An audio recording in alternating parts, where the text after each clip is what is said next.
Nós vamos ter que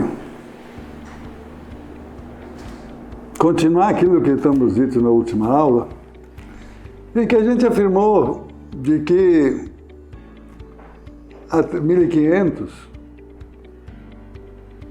a interpretação estava restrita a poucas pessoas. E aí nós afirmamos que a Constituição era interpretada por aqueles que tinham direito ou tinham determinada posição, que no caso era o clero. Mas a grande parte do Estado efetivamente era regido pelas regras da religiosidade. No plano muçulmano e no plano da Igreja Cristã. Então, a interpretação dos textos da Bíblia, eles eram praticamente textos constitucionais, porque eles regiam exatamente a postura que cada cidadão religioso tinha que ter diante do Estado. E aquele que não estava de acordo com isso, ele simplesmente era expulso do Estado. Pense-se na Espanha, na expulsão de todos aqueles que não comungavam a religiosidade cristã. Fato que também acontecia com os muçulmanos.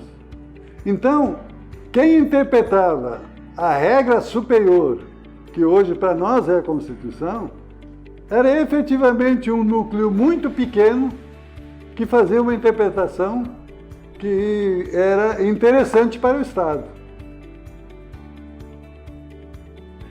Quanto à questão da realidade, nós temos o artigo 110 do Código Tributário Nacional, que diz que a lei tributária não pode alterar a definição, o conteúdo e o alcance consagrados de institutos, conceitos e formas de direito privado utilizados expresso ou implicitamente pela Constituição. Então, eu pergunto, nós estamos verificando essas realizações dos institutos no plano formal ou estamos trabalhando num plano material?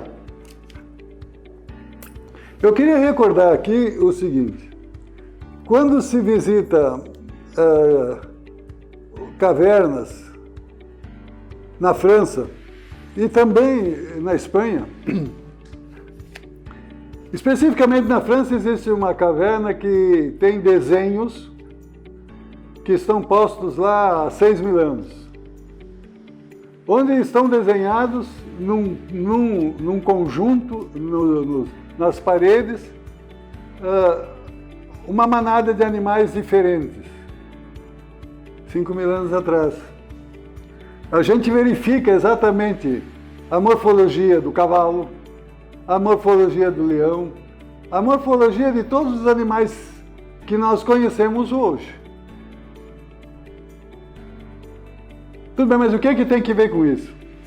Quer dizer, o boi era boi há 5.000 anos atrás, o cavalo era cavalo há 5.000 anos atrás. Então, aquilo que era 5.000 anos atrás, nós vemos nos nossos campos para onde podemos apontar nosso dedo. Então, a realidade é formal ou ela é uma sucessão de reproduções? Eu não posso simplesmente dizer o seguinte: olhar para uns animais de 5.000 anos atrás e vê-los agora. Agora, também posso ver os animais do futuro a partir dos que eu vejo agora. Então, há uma reversibilidade. O passado se manifesta no presente e o presente vai se manifestar no futuro. O futuro se torna presente na virada do círculo. Ou o futuro pode voltar para o passado e o passado fazer a circulação. Tá, mas pode alguém dizer assim: para de contar essas histórias, não tem nada a ver com direito.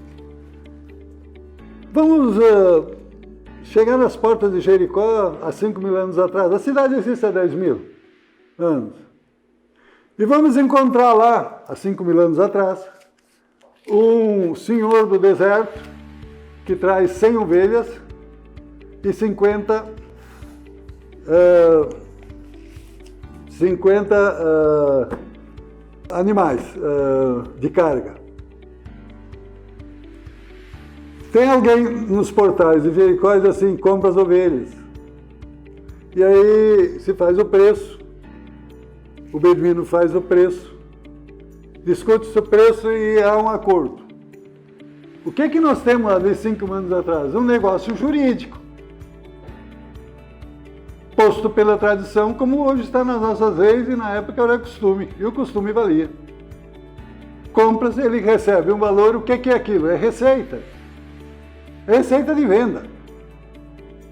A pessoa que comprou, ele vai simplesmente introduzir esses animais, essas ovelhas dentro da cidade, vai dar o destino, vai vender, e no final de contas ele vai ter apurado um valor de venda e aí vai comparar. Olha, eu recebi tanto pela venda dos produtos, eu paguei tanto, eu gastei tanto e me sobrou tanto. Essa sobra não é a renda? Nós estamos falando de 5.000 anos atrás, dentro de Jericó. Será que esta verdade, esse instituto, esse negócio jurídico, ele não se mantém no tempo e de lá foi retirado pela Constituição para impor os limites constitucionais ao poder de tributar? Tudo bem, os animais de carga, os nossos camelos, estão lá 50 animais que o beduíno quer vender. Mas tem alguém ali que diz assim, olha, eu não quero comprar esses animais, que eu só preciso deles para fazer um transporte de carga daqui para outra cidade, e tu não me arrenda esses animais por 1 ano? Eu disse, não, tudo bem, vou arrendar. O que é que faz ali? Na primeira situação, é uma operação de dar.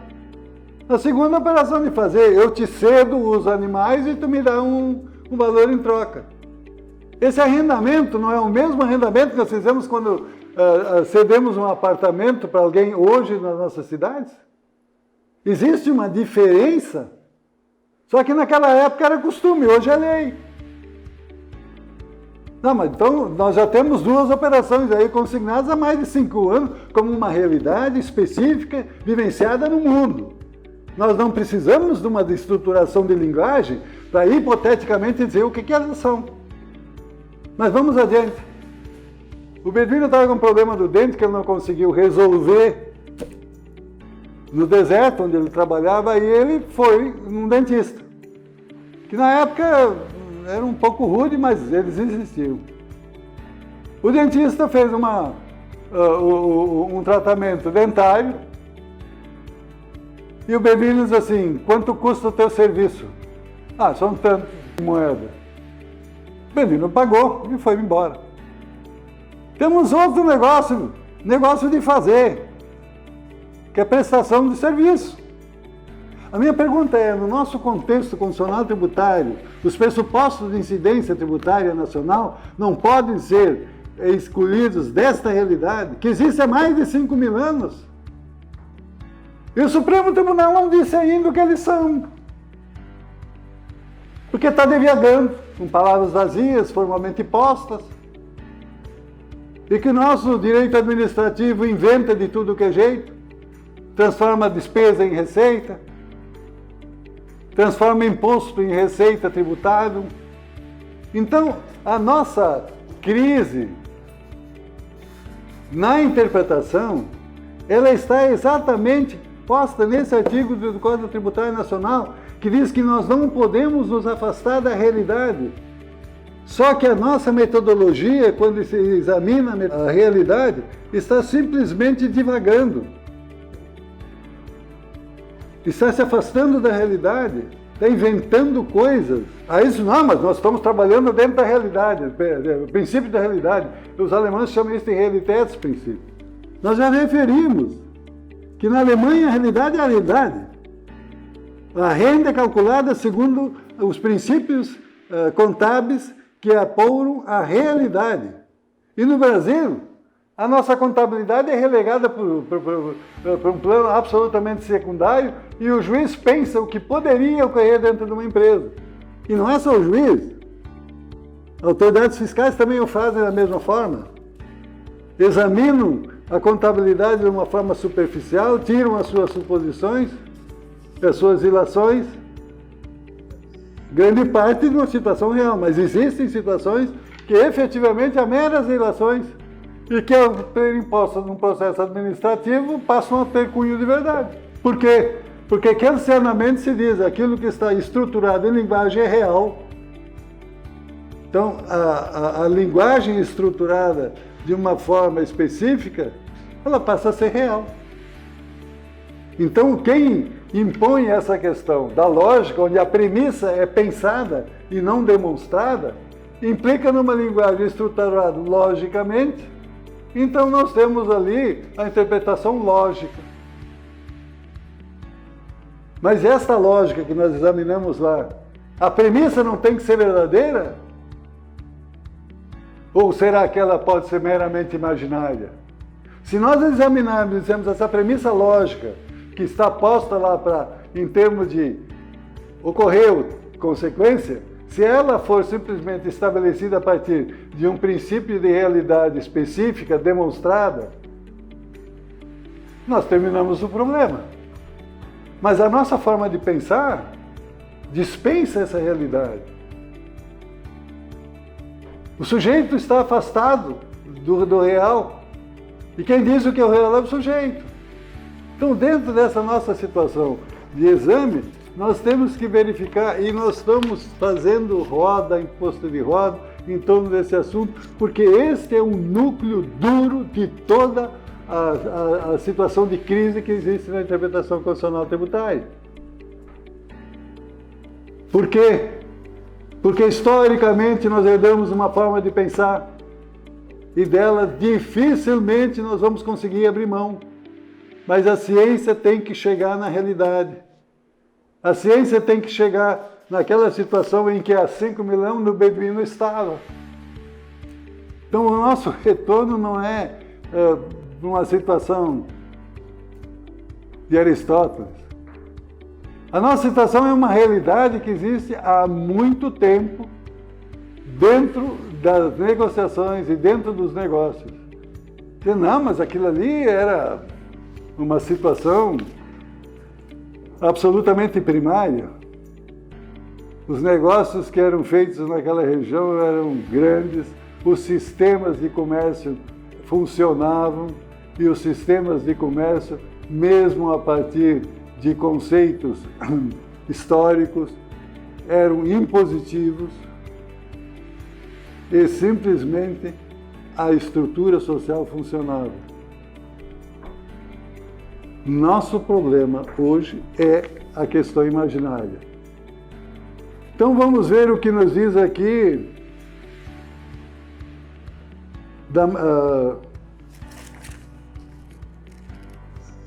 temos que voltar a Mourão. Assim, nossas ideias sobre o real não são nem um reflexo no cérebro, nem um puro reflexo dos esquemas de nosso cérebro. São seres informacionais mediadores que permitem a comunicação e a tradução da physis à psique, e inversamente. Como tudo o que é tradução, as operações ideológicas são submetidas ao erro, algumas até são apenas erro, mas os seres noológicos são tão indispensáveis aos nossos espíritos quanto as bactérias de nossos intestinos são necessárias à transformação dos alimentos. Então, essas questões noológicas são culturais, que nós herdamos da Idade Média, é que estão efetivamente servindo como formas indispensáveis da nossa forma de pensar. Vamos repensar nisso. Vamos ver quem pensa em nós. Essa é uma receita que a gente dá e vamos voltar a essa questão nas aulas seguintes.